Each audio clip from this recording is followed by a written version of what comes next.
The following program is sponsored by Elenoff, Grossman & Scholl, LLP, Crowdfund Lawyers.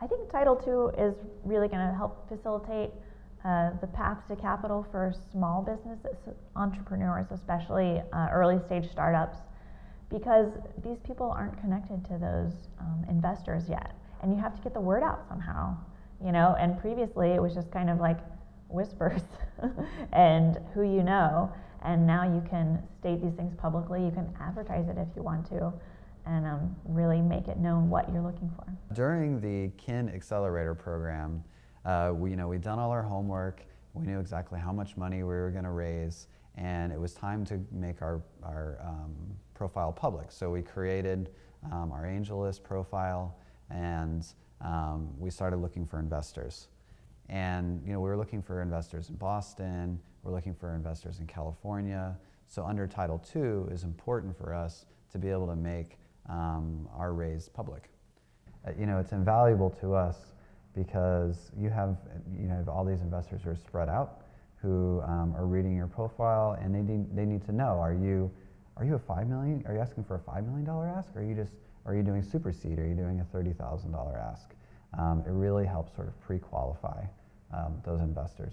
So it's very invaluable to us, I think. They could tell us right away, hey, you might be interested in talking to us a few years down the road because we're not looking for this kind of investment right now, but having that information on the table and everything above board made those conversations easy. Under Title II, it's interesting, you can almost have your own demo day. So, if you signed up for something like OneSpark, it could be a great opportunity for us. We have a stage, we have a bunch of chairs where people can come, if we can get the right investors there, and invite their friends and their family, come check us out, see what our demo is, and by the way, this is what we're asking for, go out, get the word out. I think it's a great opportunity, actually. Mm-hmm. I think the most important thing is getting those audiences full of people who are interested in investment, and that's only going to happen through more publicity, which Title II opens the door for. We created angel list profiles as well as Gust profiles in order to add awareness. And we did actually have our ask on there. It allowed us to create a public profile which actually connected us to HealthBox, which is an accelerator program based out of Chicago. And we were chosen as one of the startups here in Jacksonville, Florida, to go through that program. Luckily for us, in regards to Title II, that passed in sometime in September, but we did our demo day on October 22nd of last year. So we were able to actually publicly announce our ask, and as well as say what our ask was in demo day.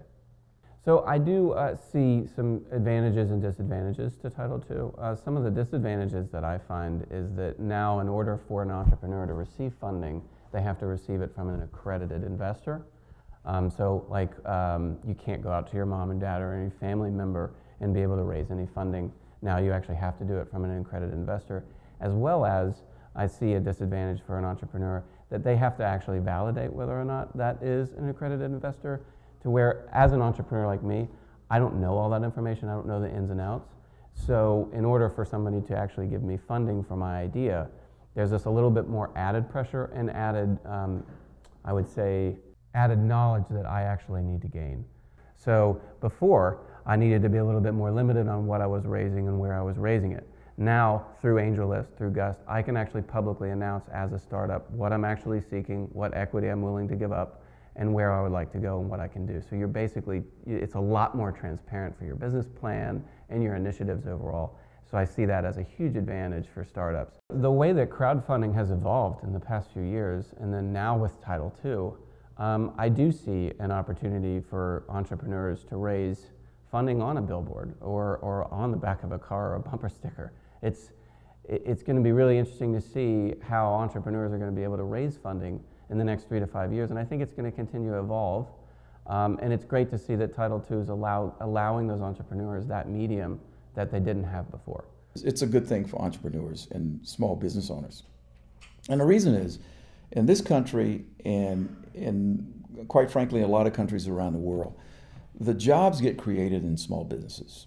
I mean, it's the first to recover and start growing, and unfortunately, when the economy slows, they're the first to feel it.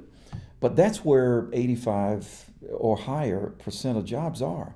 So for these small companies or entrepreneurs, in many cases a company of one, want to get access to capital, they need as many resources as possible.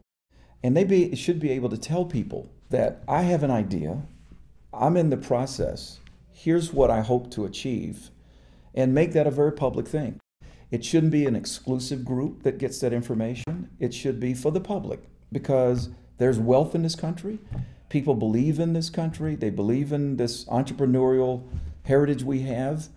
And this whole idea is around, quite frankly, is how do you get ideas in this country connected with the right resources, the money resources and the people resources to make the idea come alive. And the byproduct every single time is jobs.